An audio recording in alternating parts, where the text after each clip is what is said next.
Good afternoon, everyone. Hello, and welcome to the White House today. My name is Angela Barranco, and I'm the Director of Public Engagement with the White House Council on Environmental Quality.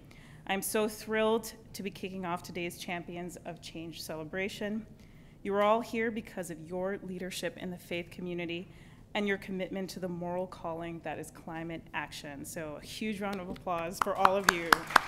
Thank you. Your mission is one we care very deeply about, the President very personally cares about, and I'm so honored to get things started this afternoon. So I'm excited to kick off things by introducing our first speaker and my boss, Christy Goldfuss. Christy is the Managing Director of the White House Council on Environmental Quality and is going to get us started and introduce all of today's champions. So big round of applause for Christy.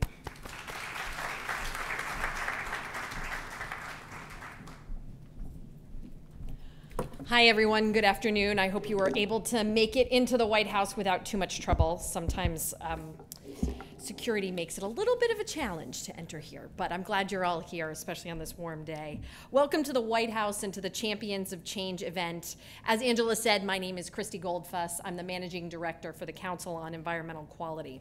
Today is such a pleasure to be joined by so many leaders in the faith community. You have found innovative ways to combine your faith and environmental passion and to encourage others to do the same.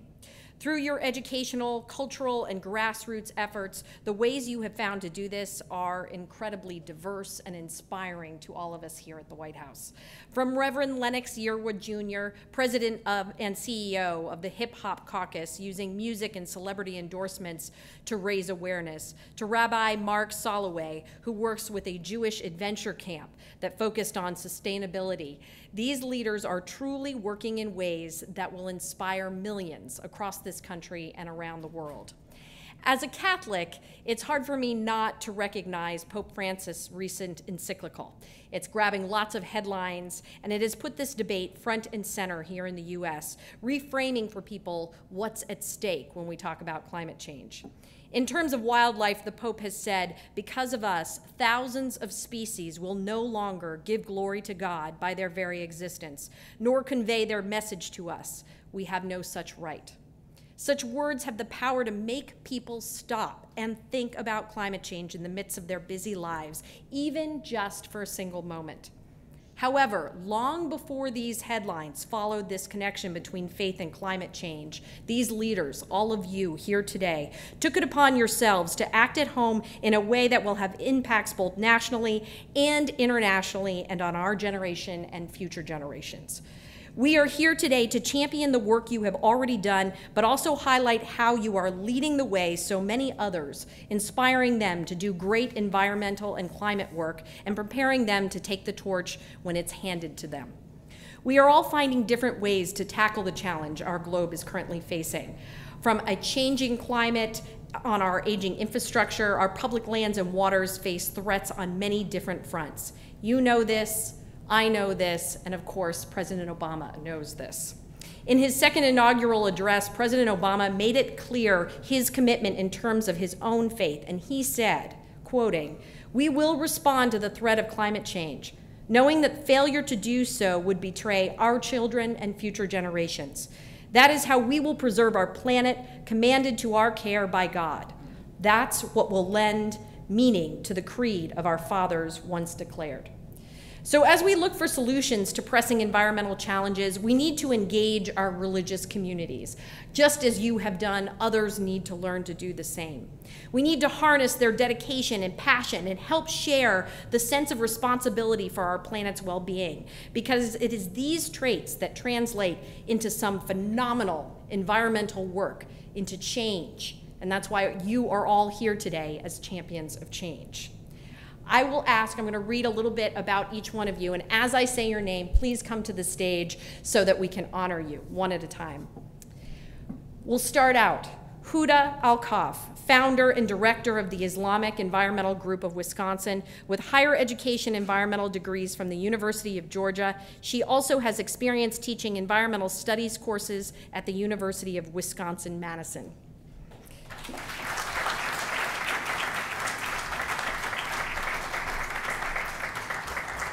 Reverend Kim Morrow, Executive Director of Nebraska Interfaith Power and Light. She has served as Minister of Sustainability at First Plymouth Church in Lincoln and now serves as a climate change resource specialist at the School of Natural Resources at the University of Nebraska in Lincoln.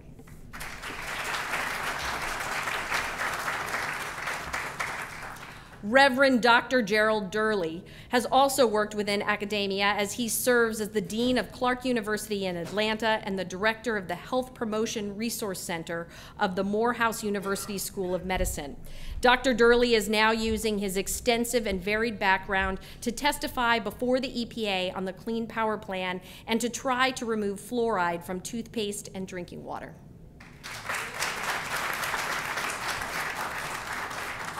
And some of our champions have taken their work to the energy field. Sister Joan Brown at the New Mexico Interfaith Power and Light is working to engage faith communities in energy efficiency and renewable energy. She's educating and inspiring our faith communities and individuals on how to be energy efficient. We're also seeing people organize grassroots efforts. Stephen Beamer, an active member of St. John Evangelical Lutheran Church, has worked to make his church building more energy efficient, organized a special worship service in April dedicated to Earth Day, and planted a small garden with the church and school that has now led to a $2,500 grant to start a community garden this fall. He also organizes hands-on environmental projects in his community, such as labeling storm drains. Or Cassandra Carmichael, the Executive Director for the National Religious Partnership for the Environment, serves as an alliance of 4 major faith groups: Jewish, Catholic, Evangelical, and Protestant. Previously, she was the Washington Office and Eco-Justice Program Director for the National Council of Churches, where she implemented the environmental and justice ministries of its 37-member denominations, which represent 100,000 churches nationwide.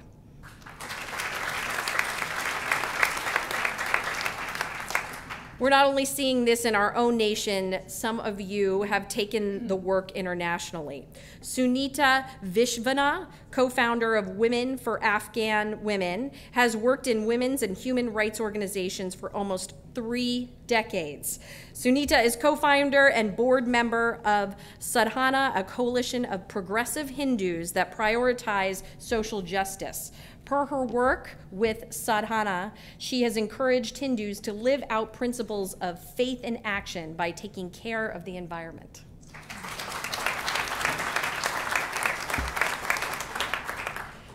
Patrick Carolan, Executive Director of the Franciscan Action Network, also co-founded the Global Catholic Climate Movement, a coalition of Catholic leaders and organizations from across the globe coming together to raise awareness about the urgency of climate action.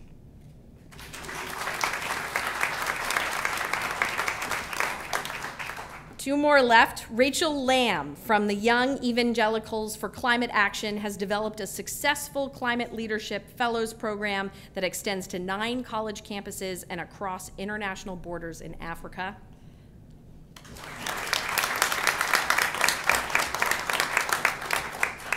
And lastly, Nana Furman, as a member of the Green Mosque Initiative for Islamic Society of North America, encourages fellow Muslims to practice an eco-friendly lifestyle. She also worked with the World Wildlife Fund in Indonesia, where she directed climate resiliency work and recovery efforts in the wake of natural disasters. These are all amazing individuals. Oh, 2 more. Oh my goodness, either I skipped a page or... You mentioned them at the beginning. Oh, all right. Well, Reverend Lennox Yearwood, come on up. President and CEO of Hip Hop Caucus, which is using music and celebrity endorsements to raise awareness, of course. And then Rabbi Mark Soloway. Sorry about that.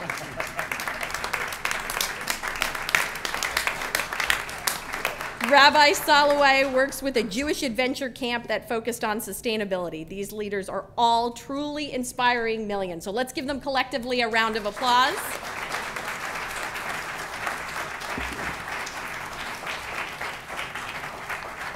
And why don't we all join together for a quick photograph?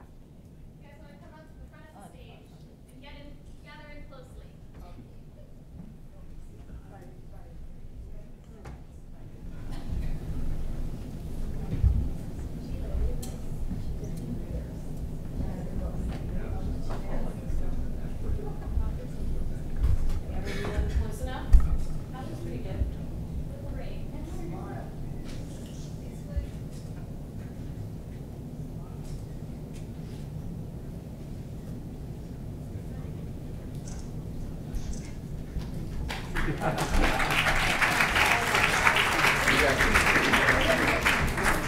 right, let's give everyone one more round of applause as they return to their seats.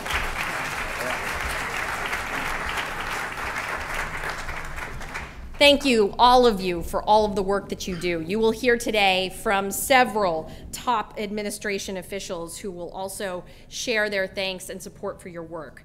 More importantly, though, we want to hear from all of you. That's what today is about, learning from all the work that you do and the examples that you have inspired in the religious community and to the next generation to protect our environment. So with that, I say thank you, and we look forward to hearing from you all today.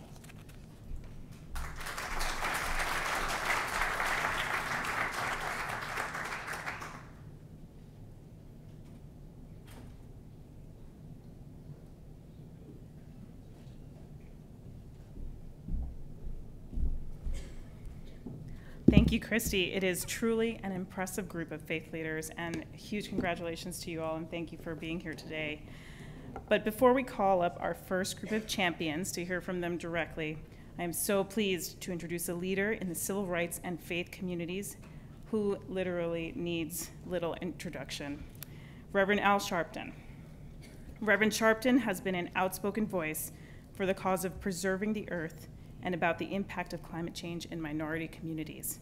Last year, when President Obama visited the group Reverend Sharpton founded, the National Action Network's conference, he spoke about the moral obligation we have to confront climate change today.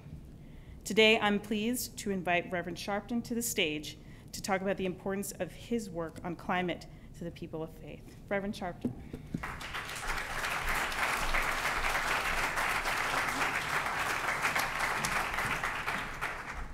Thank you very much. I'm very happy and honored to be here and happy to arrange a very hot day so you would get the point on your way here. As was stated last year when President Obama addressed National Action Network, he raised this issue as an issue of deep moral dimensions because climate change is not a political issue as we approach it. It is a moral as well as civil rights issue. And he said that we've got to make sure our citizens have the opportunity to lead healthy, productive lives. All of the things that we fight for really will be to no avail if our health is not intact and if our communities are impacted in a negative way in terms of the health of our citizens. But he not only addressed it at National Action Network, in his inaugural address, he said, and I want to read this quote, he says, the path towards sustainable energy sources will be long and sometimes difficult. But America cannot resist this transition. We must lead. We cannot cede to other nations the technology that will power new jobs and new industries. We must claim its purpose. That's how we will maintain our economic vitality and our national treasure, our forests and waterways, our croplands and snow-capped peaks. This is how we will preserve our planet, commanded to our care by God. That was a direct quote from his inaugural address. And for me and many of the champions that you will see today, it is an issue of justice, and it is an issue of human rights. African Americans are at a higher risk of being close or predisposed to areas of carbon as well as other poisonous pollution in the air. And we have a disproportionate interest because we suffer disproportionately. I remember years ago when some in our faith community, in civil rights community, notably Champion Reverend Yearwood and others who had raised this, we acted as though it was a foreign language, but we breathe it every day. We live it every day. So as we have fought, and this administration has made history with health care, you cannot on the one hand say that we want everyone to have great health care, but not everyone have great health. And you cannot not deal with climate change as a health issue, as a moral issue, and as a civil rights issue. These are facts. We know that burning fossil fuels release carbon dioxide. We know that carbon dioxide traps heat. We know that levels of carbon dioxide are higher than there have been in 800,000 years. And we know that the 20 warmest years on record for our planet all happened since 1990. These are facts. We can debate certain opinions, but we can't debate facts. Therefore, if we are faith leaders of whatever faith, we have a moral obligation to not defile the earth that God has given us and to stand to make sure that above politics and above partisanship and above our denominational differences and above whatever else we want to say, that we protect the land that God has given us, protect the earth that we inhabit, and protect the inhabitants of the earth that we've been charged to preach, teach, and lead or follow. It is our obligation if we take our callings and our assignments seriously. That is why having these champions means so much, because they champion all of our right to do our work and to do it healthy. I would hope that we leave here with a new vigor and a new commitment that we're going to do something as revolutionary and as traditional as save the earth that God has given us. That is part of all of our ministries and part of all of our duties. Thank you, and God bless you.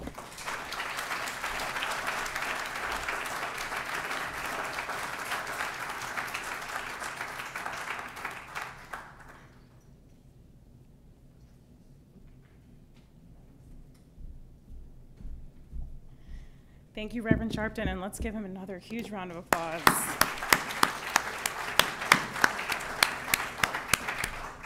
Now I'd like to introduce the moderator of our first panel, the Reverend Mitch Haysocks, president of the Evangelical Environmental Network. A lot can be said about the Rev, as we like to call him. He has published numerous articles and worked with New Society publishers to get the word out about how churches are working together to fight climate change. He has tirelessly devoted much of his career to organizing other evangelicals in an effort to make the case for acting on climate change. As part of his environmental work, he even led a 300 Creation Care walk from West Virginia to Washington, D.C., and the 80-mile Gulf Coast prayer walk during the Deepwater Horizon spill. We are thrilled to have the Rev joining us here today, he himself a longstanding champion for climate action. Please welcome Reverend Mitch Haysocks to kick off our first panel. Well, thank you, Angela, and I'd like to invite the rest of my panelists to come up and join me here at the table so we can start entering into a dialogue. You're in the next one. You're going to sit there. We changed places. You're in the next panel. Well, thank you all for being here today, and a special thank you to all the champions of change. And just as a way of introduction, you know, I think it's important that this first group is primarily engaged with what's happening, certainly on the local level and within their own faith communities. And certainly, even though there are many different traditions gathered at this table and in this room, and certainly in our country, I think there are two really key aspects of faith that we need to lift up. The first is the moral action to care for the least of these, whether they're in our own communities, whether they're in distant lands in the developing world. Climate change is the greatest moral challenge of our generation because it impacts every single person in the world. Every single person. We can talk about food scarcity and energy, prosperity, and poverty. We can talk about forced migration. We can talk about increased asthma in our own cities. Diseases like Lyme disease in my home, Pennsylvania, which is spreading like wildfires because of increased temperatures. But there's something else that's part of our faith traditions that sometimes is missing. And that's that we're called to make hope happen. We're here today to talk about creating a new world. They're literally causing a revolution, a clean energy revolution that will power our economies, help those in the developing world truly seek that energy prosperity I mentioned a while ago, and make a place where we have a great, not only air that we can breathe and water that we can drink, but a jobs and economy powered for future generations. And so I think that's the key to us here today, is to talking about that hope. And one thing that's also is very unique, I believe, to our faith traditions is no matter if we are Muslim or Hindu or evangelical or Catholic or Jewish, we all believe that a human being can transform or be transformed, that they can change. And so this panel is about transformation, about all of us transforming and being agents of transformation to help the individual and then to help the society to move forward. You know, it is my pleasure to be the leader of the Evangelical Environmental Network and a great team of folks and all over the country. But it's also a blessing to be here today. And I'm going to stop now with me because, you know, us evangelical preachers could talk for 45 or 50 minutes and, you know, and we won't want to do that. But I'm just going to allow each of my friends here in the panel to introduce themselves, to say about a minute introduction or so, and then we're going to do something unique for a panel. We're going to try not to do questions and answers, but try to have a dialogue about some of the subjects that are so dear to all of our hearts. So I will turn to my left and allow you to go. Hello, Assalamu alaikum, peace be with you all. I greet you with the Islamic greeting. I'm Huda Alkaf, and I'm the founder and director of the Islamic Environmental Group of Wisconsin, formed in 2005. It's as a volunteer group. We are celebrating 10 years this year. The group is called now Wisconsin Green Muslims. We educate the Muslim community and the public at large about the Islamic environmental teachings, and we collaborate with Wisconsin Interfaith Power and Light and Interfaith Earth Network and many, many other collaborators on many issues such as climate change, water issues, food issues, fair trade, Green Ramadan Initiative, and renewable energy, energy efficiency, recycling, and environmental justice, and we are part of the climate justice movement. Thank you. I'm Reverend Kim Morrow. I'm the director of Nebraska Interfaith Power and Light. I'm also the adjunct minister of sustainability at First Plymouth Church, which is a big United Church of Christ congregation in Lincoln, Nebraska. And I also serve as the climate change resource specialist at the University of Nebraska. A lot of us doing this work know that we have to wear multiple hats to pay the bills, so that's why I have so many titles. I really enjoy doing this work in the heartland, in a red state. It's a probably unlikely place to be doing climate work, but we've had some incredible successes. And what I have found doing this work in the Midwest is that people have a deep and abiding love of the land and are very connected to the cycles of nature because of their agricultural heritage.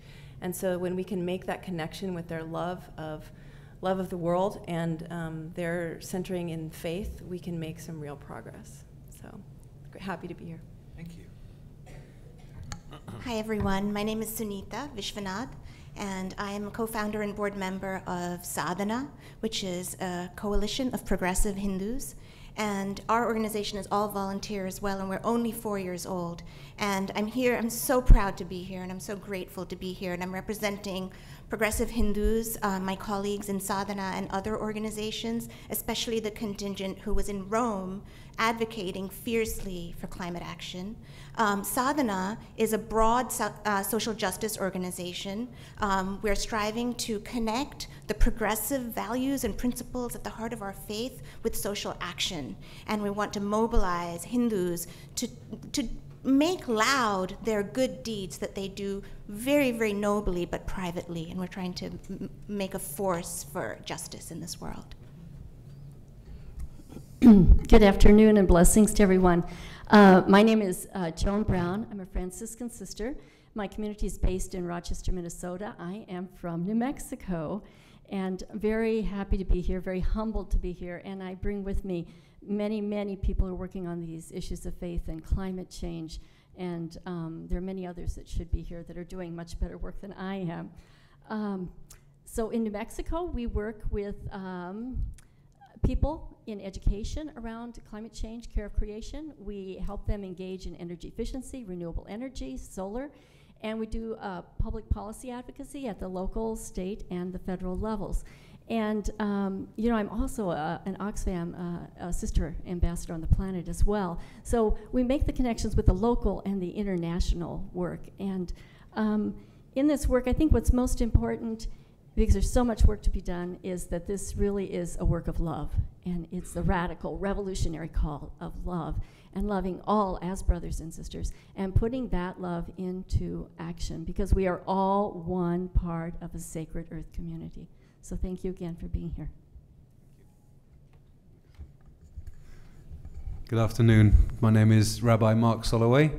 I'm from Boulder, Colorado, and I serve a wonderful congregation there called Bonei Shalom, which has really strived to become a green community. We're one of the first communities in the region to become zero waste, and we've been supporting a lot of farming initiatives and so on. I'm also very proud to be the chair of the Rabbinic Advisory Board for Chazon, which is one of the largest faith-based environmental organizations in the world right now, and has helped over 70 Jewish communities around the country partner with local farms in community-supported agriculture projects in CSAs. I'm also a proud member of a goat co-op, a Jewish goat co-op in Boulder, where I get to milk goats every Sunday morning. Also proud to be a rabbi in a community that has the only JCC, the only Jewish community center in the world, with a director of farming and sustainability who's here this afternoon. And I represent, like others have said, so many people in the Jewish community. I feel like I'm on the shoulders of giants who've been environmental activists in the Jewish community for decades and decades and decades. In our particular corner, I think one of the things that we're doing is really challenging people significantly to think about the environmental impact of the food that they eat, especially meat, which is responsible for more greenhouse gases. The livestock industry, meat and dairy together, is responsible for more greenhouse gases than the whole transport sector put together. And just here to honor that connection between the choices we make every day as consumers and as eaters, and some of us, including me, like our food very much. So I think more and more about the impact of that food. Thank you. Good afternoon. My name is Steve Beamer. I'm a member of St. John Evangelical Lutheran Church in Winter Park, Florida, that is just north of Orlando. And we have been on a path of trying to do small things. I think change really begins with 1,000 little small events and small steps. And so we have been doing many of those in our congregation, from a new roof that reflects sunlight, which Florida gets a lot of, changing light bulbs, having a worship service around Earth Day, our very first, and hopefully now will be something that happens every year. I'm a lay person in the church, so here to say that those folks that sit there in their worship services, you're the ones that can make the change happen. It doesn't have to be dependent on your faith leader to make it happen. You can make it happen. And I want to also say that, as varied as our panel is today, that certainly today the illusion of our differences within our different faith walks vanishes today. Well, thank you all, and very good comments and very good introductions. Now, as I mentioned, this is all about making hope happen, about transformation, and about learning from each other. And again, it's not going to be go up and down the row asking everybody questions. Let's try to enter into a dialogue. And the starting point I'd like to go to is share with the people here of a starting point for you, of how you maybe engaged a member of your congregation or your group, how you started out sort of identifying to make change happen through incorporating and bringing other people on board.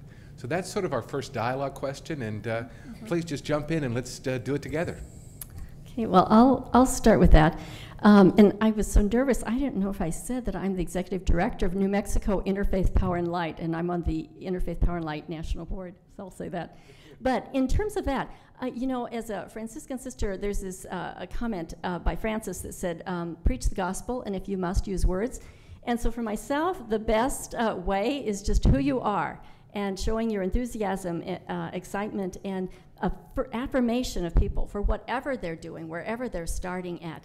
And so that's been most successful, and just and persistence. I mean, just you have to just keep at it and at it and at it. This really is in the trenches, I call slogging work. And people will come on board, like Our Lady of Most Holy Rosary, a Catholic parish that after working with them for years, they did energy efficiency, and they put on some 275 solar panels. So, so that's my experience, is who we are. Please, just jump in. Oh, I'll jump in. You know, as a rabbi of a congregation, I feel like every year there's this sort of pressure and tension about planning for the high holidays, for Rosh Hashanah and Yom Kippur, and those sermons. You know, I give like 5 sermons over that period of time, big sermons, and I always sort of go through this period of thinking, like, who cares what I would say, really? Like, who cares? But I've found that actually there are 3 significant sermons that I've given over the course of the high holidays that have had pretty radical impact. In 2007, on the first day of the Jewish New Year, on Rosh Hashanah, I gave a sermon about, like, if we're celebrating the birthday of the earth, what does that really mean in terms of what's going on with climate change? And from that, a woman, Debbie, in my community, immediately after I gave the sermon, came up to me and said, I want to start our green team at Bonnet Shalom. And it became this grassroots activism, and she was inspired, and we started partnering with a company in Boulder called EcoCycle, and offered, when people had like life cycle events like a bar mitzvah or something like that, that they could take an option to have a zero waste event, which meant everything would be either composted or recycled. And after a while, everybody started doing it, and then we took it to the board, and I said, well, why don't we just have it as our policy? And it became our policy, and I feel like that led the way for other communities to follow us. And then, you know, I gave a sermon about local farmers and local agriculture and just agribusiness, and how we needed to take our consumer dollars elsewhere. And from that, we, in partnership again with other communities and with the Jewish Community Center, we started our own CSA with about 70 to 80 families joining a community-supported agriculture program. And then another on Yom Kippur, which is a fast day where no one's eating. I decided to give a very cruel sermon about food and food issues. And I spoke about the meat industry, and from that I have been told many people just changed their eating habits, and in changing their eating habits they really took more seriously the environmental impact of their food, and we became a vegetarian facility and so on. So there's been an impact through a combination of really reaching out to people in the community for grassroots work, but also just acknowledging that there's a power, that people actually do listen to what we have to say as faith leaders, and that can have an impact. And if we are influencing 100 people or 1,000 people to make small changes in their lives, then as Pope Francis said, I think beautifully in the encyclical letter, I mean, it's these small changes that are actually acts of hope and acts of love that can really transform our world. So. I'd like to jump in because I think my project is probably the smallest among all the champions, and it's straight from the heart. As a Hindu for almost 25 years, I've been working on women's rights, and I've seen that as my dharma, my rightful duty as a Hindu. And later on in life, in the last 4 years, with colleagues, I've been able to speak as a Hindu, come out as a Hindu, and speak about doing social justice work as my dharma, as my duty. And one legitimate path to God or to truth in Hinduism, equivalent and equally important to the others, is karma, work, action. There's also devotion, there's also knowledge, but I guess my way of living a meaningful life has been to do. And so it was very important for sadhana, which means faith in action or praxis, to have a project. And so our project is called Project Prithvi. It's an environmental project. Prithvi is Mother Earth. And it's very simple and small, and it's magical. There's a beach in Queens, there's several, we've adopted one, where Hindus worship. And they put their offerings with all their prayers and love and yearning into the water The water is divine, the air is divine, the earth is divine. This is devout prayer. The problem is that the offerings go into the water and wash back up, and on any given day when you go to the beach, you will see them strewn across the beach, entangled with garbage. And what happens is every month we go to temples and we speak to priests and we engage them in advocacy about the contradiction of worshiping earth and defiling earth and how that makes no sense. And the priests help us motivate and mobilize devotees to come out on a monthly basis and clean up with us. And that's where the change happens, which it's transformation, it's revolution. Every single time the volunteers who come out with us, and sometimes there's 100, will talk about how pained they are to see their offerings, a broken Ganesha, a broken Lakshmi, face down in the dirt, wrapped up with filth. And that pain is what leads them, and it happens at the beach cleanups. Those volunteers will go to somebody who's doing a puja, which is worship, at the beach, and say to them, what are you gonna do with these offerings? Don't put them into the water. And right there in front of our eyes, we see that change happening. And it's remarkable. I just wanna say that in Hinduism, we are all one, and this is true in all of our faiths. In one way or another, we feel that we're part of a sacred oneness. And there's an immanent divinity in all of us, regardless of race, religion, gender, caste, species even. And so this idea that we are one with the earth is very natural. It feels very right to a Hindu. And so it's not hard to get us to see that if we discriminate, if we perpetrate violence to each other or the earth, we suffer. And our suffering can lead us to action, and that's what we're trying to do in sadhana. Cool. Steve, you jump in for anything? Sure. One of the interesting developments that happened, there was a room in our church building that had been used as storage, and I asked if I could clean it up and take it over and put some we'd have a food pantry and some information on recycling, and we were going to recycle glasses and ink cartridges and all sorts of things in the room. And as we began the cleanup, there was a giant, one of these huge copiers in there, and I said, well, what are we going to do with this? It hasn't worked for years. And somebody said, oh, just roll it out and throw it in the dumpster. I said, no, I can't throw that in the dumpster. That'll go in the landfill. This thing's got ink and electronics. So we decided to do an e-waste, and we collected, in the end, about 914 pounds, and an e-waste company came and safely disposed of those. Some of those little actions had led then to the discussion around Earth Day of having our worship service focus exclusively on care for creation. And we did have one of, I thought, the most beautiful Earth Day services ever, and established through now every Earth Day that we'll have a worship service. I printed up some extra bulletins. If you want to see me afterwards, I'll be happy to share some of the things that, how we creatively used, and more people got involved in that. As I mentioned, hey, we'd like to do an Earth Day service, and folks came up with music and verses and things that our pastor gave a wonderful sermon. So it evolved into a better discussion after that, because people understood that this was not a political issue, it was not a club, it was not a secular environmental group. It truly was a moral initiative from a faith perspective, and from our book of instructions in the Bible, it says to do this. Kim? I would just add that in terms of how we started, I was very careful when I came to First Plymouth Church and started the Sustainable Living Ministry 5 years ago. I sort of got the sense from some people in the congregation that they were a little afraid that I was going to start calling people to task and slapping their hands for not recycling or not composting and this and that. And I really did not want to set that kind of tone in the beginning. And so we started with food. because everyone likes food, everyone cares about food, and once you start talking about food, how your food is produced, where it came from, how it grew, who harvested it, and how, you end up talking about all the concentric circles of sustainability and climate change and justice and so on.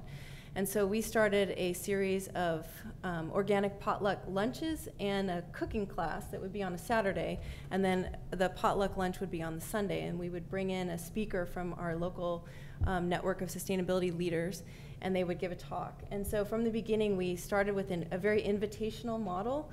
We wanted to create a sort of wholesome vision that was community-based and friendly and family-based and species welcome, like you mentioned, and just simply wanted to invite people to come into this vision of a new world, a transformed world with us, and that has really worked as a strategy. Excellent. Yeah, I'm an environmentalist by training. Actually, I'm an environmentalist since I was a child. My parents and family used to ask me, "What do you want to be when you grow up?" And I used to tell them I want to be an environmentalist. So I am now. And what I wanted to do like everything. I want to solve the world, but that cannot be done. So what worked for us over many, many trials with the Islamic Environmental Group of Wisconsin is to divide the whole year into different themes. So that's what we worked on. And so we kind of focused each month. For example, February is on climate change. And we did a very successful campaign with the youth on climate change, where we had them doing photo petitions as part of the Midwest Climate Action Week. And we had 200 youth, Muslim youth, in Wisconsin participating in this photo petition and supporting the Clean Power Plan. And that was out of 2,000 Midwesterners. So we really did a good job there. So climate change in February, March is in water, or focuses on water. And we focus a lot on water because it's sacred and it's scarce. And we tie it with climate change. And so when you care about something, when it's spiritual and it's precious, when you love it, you care about what happens to it. So we go there. We say, let's care about what's happening to our resources, and we build on that.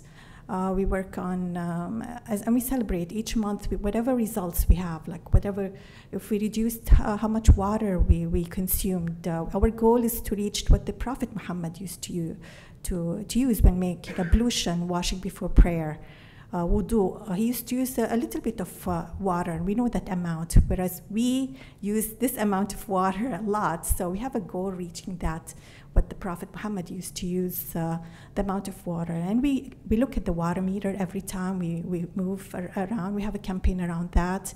And we celebrate how much, whatever achievements we have, but we say next year we can do better. So we quantify all our results. And next year we do another campaign and we say we did that last year, so we can do better. So the same thing applies. Renewable energy, how much movement in that regard. Energy efficiency, what did we do in that regard? Recycling, how much we recycled, thousands this year. We can do better next year. So we always quantify that and we celebrate. After each month of a theme, we celebrate that and we move forward. Environmental justice, we celebrate it in December. We celebrate Human Rights Day as environmental justice is our theme. Environmental justice is a human rights issue, and we stand up for that. We say that's clean air, clean water, pure water, sanitation, and access to healthy food. That's all. It's an environmental justice issue, and it's a human rights issue. So we celebrate that. So we build around that, and we move from one mosque to the other in Wisconsin around these themes. And another thing about Green Ramadan, we've used to do this for a decade now, but this year we collaborate with many others. It's a national campaign with the Islamic Society of North America, and we had 35 mosques participating with, and that means tens of thousands of Muslims participating and reducing their ecological footprint. So it's one step at a time, but it counts. Awesome. And I think as we think about this and continue this, I want to remind everybody that we're not just speaking to sort of us who are in the room, but this is being webcast and stored, and we can hopefully be a reference to other people around the nation and even around the world. And so keeping with this tradition of making hope happen, that we want to see transformation both on the individual basis, but then collectively for societal change of funding this clean energy revolution, of reducing carbon pollution. I'd like to ask each one of you, if you have a story, you don't have to mention names, of an individual who you've seen transformed within your area of service, who now is joined with you as a partner, is maybe even moving beyond you to organize other people, to help other people, to be part of this hopeful generation to make a new world. So again, I'll throw it open to anybody that wants to start out, and I think we have an answer right there. Are you ready to go? I think the transformation happened in the organization. When the 7 or so of us started Sadhana, we were each completely disconnected inside. For me, I was doing my Afghan women's rights work. And absolutely, you know, from this was my faith in action. I was going to where the need was the greatest and doing my social justice work, but I would never have said that. And at home in my family, I would go to temple on my kids' birthdays. They all shaved their head when they were 1, and one of my sons is here right now. They had the Annaprashanam, first solid food ceremony. In my own way, I was practicing my Hinduism, but keeping it separate from my social justice work, knowing inside that they were connected. And this is true of all the members of Sadhana. And we, over the course of building this little organization that's brought so much meaning to our life, have brought ourselves together, and we speak in a more whole way. But also the organization, when we first started, I feel that we were, anybody could have joined. And at this point, 4 years on, we really do place our work, if you like, in the prophetic tradition. We want our work to take place where the need is the greatest, where people are poor, where the environment is suffering, where people are marginalized, disenfranchised, and made invisible. That's where we want to do our work. And that's been the evolution and growth of the organization. We haven't even gotten started yet. So it's very powerful personally to each of us in the organization. I'll jump in, and these are some examples that just happened a couple weeks ago, because we are working really hard because of the papal encyclical, Laudato Si, praise be, on climate change. And so, you know, people are suddenly feeling empowered by that. And so we had an event, a panel a couple weeks ago, and it was interfaith, and all these people came, and they were Catholics and Methodists and Baha'is and all these folks. So afterwards, several people came up to me and said, I want to get involved. So one of them was a Lutheran gentleman and said, you know, I didn't realize the churches were into this, so how can I get involved? I said, come, we'll have lunch next week. We had lunch last week, and he was concerned about moving solar energy for people that don't have any electricity or energy, and sort of jumping over the carbon emissions. And he was talking about Africa. And I said, well, you know, we have many, many Navajo people who have no electricity or running water, Navajo nations, which is part of New Mexico. And he's an engineer. And he says, well, that's something I'd like to get behind. Well, would you believe it, the way Providence, the way the Holy One works? So 2 days later, I got a call from an Episcopal minister who's part of the Episcopal Diocese of Navajo land, calling and saying, you know, we really want to have an energy audit at not just our mission church, and they have like, I don't know how many buildings and how many acres of land just on their one mission, but we want to put on solar. And I said, well, that's great. And she said, and our bishop said, we want to do it for every facility we have in our whole diocese on Navajo Nation. I was even more thrilled. Then I started talking to her about, you know, the Clean Power Plan, because we have terrible pollution in New Mexico and terrible poverty, and the health issues are just awful. And so up in the Four Corners area with the coal-fired power plants, and we have that, I don't know if you saw that NASA picture of that big, terrible red cloud over northern New Mexico, northwest, that's us. Anyway, we have this methane emission, so we're going to be working on the EPA and the BLM methane ruling. And she said, well, would you believe that at our last diocesan meeting of their whole diocese, we decided as a diocese that we wanted to work on these issues. We not only wanted, we have to, we're compelled by faith to work on these issues. So those are just a couple, and I have more. I have a Catholic woman last week at Bible study with the encyclical, and she says, we had no idea, 20 women, they said, we had no idea the Catholic Church felt this way. How can we get involved? So I invited them to join a committee. Well, that's great, wonderful. Before we continue to it, I want to give a shout out. Jerry Lawson, will you stand up for just a second? Jerry leads the EPR Energy Star program for congregations, and if you don't have a beginning resource for energy efficiency, please go to the EPA Energy Star website and download their Energy Star handbook for congregations. It's a good starting point for energy efficiency. And Sister, you reminded me of it, so I wanted to give that shout out to Jerry. Mark?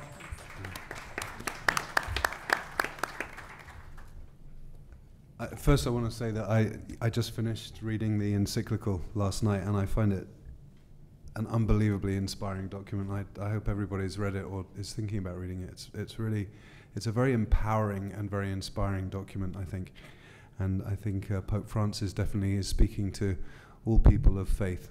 And I think that to me segues into this question, because I think around the community of Chazon, the environmental organization I mentioned earlier, I've seen so many examples of people who feel kind of very disenfranchised from a spiritual Judaism, but are activists or farmers or just foodies or whatever they are.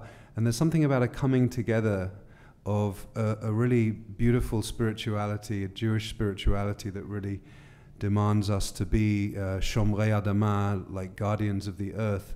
And that people have been re-inspired, I think, by their Judaism through the work of activism. And I've also seen the same happen the other way around, where people who are deeply connected to their Jewish practice from a faith perspective, whether it's the observance of the Sabbath or whatever it might be, have through what is being dubbed the New Jewish Food Movement, through getting to milk a goat for the first time, or actually see an animal being slaughtered in a traditional way, or meeting a farmer for the first time and actually getting to shake their hand and say, wow, thank you for growing my food for me, and thank you for all the work that you do. I think these have transformed people's relationships with food. And of course, you know, the Torah, our scripture, has so many laws of agriculture that are, don't make sense in a non-agricultural society. You know, things like leaving the corners of your field for the needy and vulnerable in society.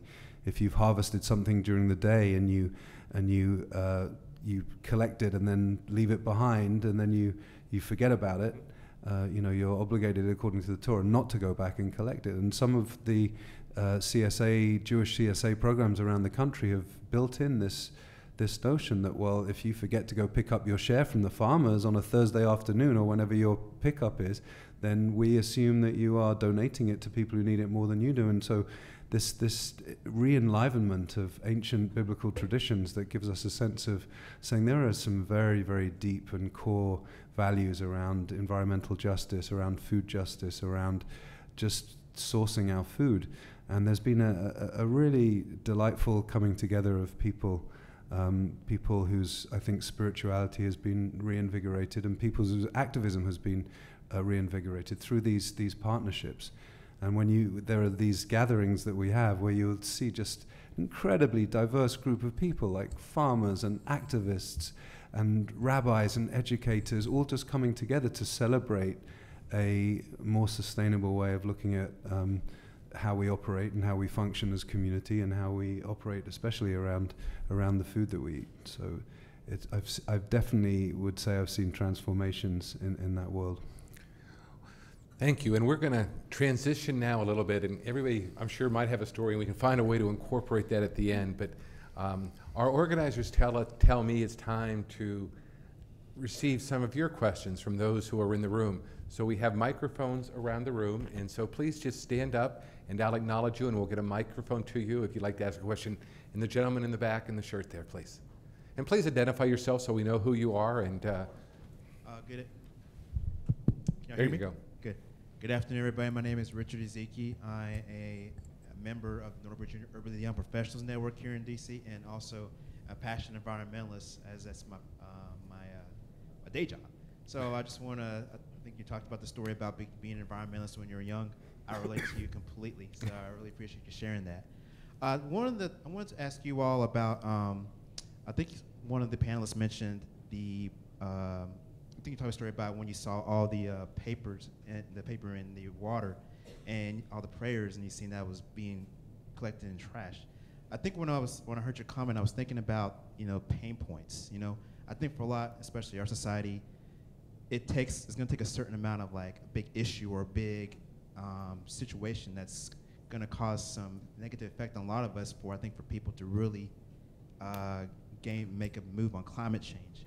And I think for many people who are really interested in, seeing progress, a lot of people are disenfranchised and thinking, well, it's going to take some big issue, some big problem to affect a lot of people for everybody to, make a change. So can you kind of talk about how you feel we could get past that in order to say, okay, we can be proactive in making change instead of having to wait for some big calamity before everybody makes a change? Thank you. I think that's what this panel is about. It's about making hope happen. And I'm going to turn to Kim for the first response, and then Huda, if you'd like to give one, please, since you haven't spoken for a while, please do. I really appreciate your question, and I think that absolutely what we are all about is about building hopeful transformation. And I think the faith community has tremendous resources for helping this transition happen in positive ways. I'm often very, very grateful that I am doing this work from a faith-based perspective and not just from a secular perspective, because we all have tremendous resources for continually going back to the bases of hope that are embedded in our traditions. And we can speak about those, preach about those, call other people to action around those bases of hope that can make a real difference. I also think really it's going to be unavoidable that there will be pain points, as you say, and they will be transformative. Yesterday I was sightseeing here in DC with my daughters, and we visited the National Archives, and I found a photograph of a Civil War soldier that was holding an American flag that was all tattered and torn to pieces. And the photograph really jarred me, and it really got my attention because in a sense, that was such a hopeful and frightening image. And it really connected, I think, with the work I feel I do and that we all do, that we're holding on to this vision of hope, and it's terribly tattered. It's terribly frightening what we're facing. And it's hard for us to do this work emotionally and spiritually, looking truthfully at what we're facing. And yet, just as that soldier held up that tattered flag and continued to fight for the union of the United States of America, we continue to hold up this flag of hope that is going to lead our society through this crisis. Against all odds, we are committed to our depths to getting our world through this in a positive way. Yeah, a question I ask when we do water and climate conversations with the community, I ask them, picture a water moment, a precious water moment in your life. Hold that image, experience with water in your memory. Just hold it for a second there. Now imagine whatever picture, whatever experience, wonderful experience you had with water, imagine that is no longer there. Imagine it's gone. Imagine that you don't have any access to it anymore. How do you feel? We go from there, we have stories, we share stories. We go from there into, okay, what can be done? We tie it with spiritual aspects, and as I mentioned, for Muslims, water is sacred, spiritual. So we, as a success point, going from those conversations that we installed in almost all mosques in Wisconsin, or I would say like large percentage of those, and many of them are willing to do the same, is to have those sensors in the pollution stations. You have those faucets that are controlled, and so we reduce the amount of water waste significantly. And we celebrate that because it's like an achievement that the whole community agreed upon the whole community came about. We tied it to spirituality. That's a part of our faith. We need to reduce water. Prophet Muhammad used to do that. In the Quran, no waste is a message there that you can eat and drink and whatever, but don't waste. So installing those censored faucets on almost all ablution stations, and tying always, whenever you make ablution before prayer, washing before prayer, which Muslims pray 5 times a day, you're always conscious of that. You always have that message there. We have those education messages for the youth, kids, in all our formal and informal schools. It's so important that everybody here know they can do 1 or 2 little things. After our worship service this Saturday, we went out with a group of us and took metal signs and glued them on the sewer intakes that say don't throw stuff down here because it ruins the lakes. In Florida, the trash goes right into the lakes. And we spent an afternoon doing that. It transformed, I think, a lot of the people who went with us because they weren't making the connection between care of God's creation and doing this little task, but found it to be so transformative at the end. And then we hung stuff on people's doors as we glued those down and explained what we were doing to them. And many people were surprised, oh, this is the church that's doing this. Well, we're out of time, so I would like, starting with Steve, 1 sentence to close up your remarks, and we'll work our way down, and then we'll leave it to the next group. So Steve, you have 1 sentence, and we'll repeat it the way to Dan. I think it's important to remember in our faith tradition, in Christianity and Lutherans, that we have faith that there are miracles that have happened in our faith, that Jesus turned water into wine. So how much of a stretch can it be that we could have faith in a miracle of a creator that made the grapes that make the wine and that created the water that makes the wine? And can't we celebrate that? Can't we be in awe of that? Can't we find that holiness in that work that we do to protect them? The Hebrew name Adam that describes a human being is the same as Adamah, which is the earth. We come from the earth. We have to protect the earth. We have an incredible obligation to do so that's deeply at the heart of the Jewish tradition. And I think as empowered we are by these hopeful messages of small change, I also think that we cannot forget how important it is to be involved on a political level too, and that we have to keep lobbying. We have to keep on knocking on doors of our representatives and challenging corporate America, which is not taking any of this seriously. And ultimately, we're called to radical, revolutionary loving of every nanoparticle, every brother and sister here and throughout the planet, every person that works in whatever institution, including here on Capitol Hill. And it's our tasks to make that loving actions visible for all of us, because we're all in this together and we're all brothers and sisters. I'm going back to the pain points. I think living on this earth today, we must feel the pain because there's so much suffering and there's so much violence and there's so much destruction of our planet. So we must feel that pain. But that feeling of the pain must be transformative.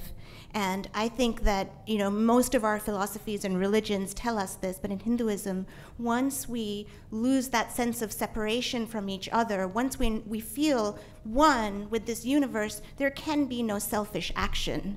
And that is where the hope lies. From there starts the hope. And to Hindus who are listening, I want to bring you to one of our favorite texts, the Bhagavad Gita, where Krishna says, "With love and devotion, offer me a leaf, a flower, a fruit, or water, and I will receive your love." Let us remember those words and remember that Krishna is the taste of water and the fragrance of the earth. And the Bhagavad Gita is a call to action, just like the Pope's encyclical. So let us not just think of these beautiful thoughts, but let us act together. You know, I think the most tragic thing that's happened in the climate crisis is that it did become a political issue, and the time is far past for this to cease being a partisan issue or any kind of issue that divides. It needs to be an issue that unites, and I hope that everyone in the room will do everything they can to speak to their elected representatives so that we can move forward as one people to protect our earth. Yeah, I'll close with a hadith from the Prophet Muhammad, peace be upon him. He said, if doomsday is about to take place where any one of you has a tree sapling in his or her hand, which he or she can cultivate it, let him or her cultivate it, for he or she will be rewarded. So this is an active hope. It's a call for an active hope for all of us. And thank you for our first panel of champions of change and climate change.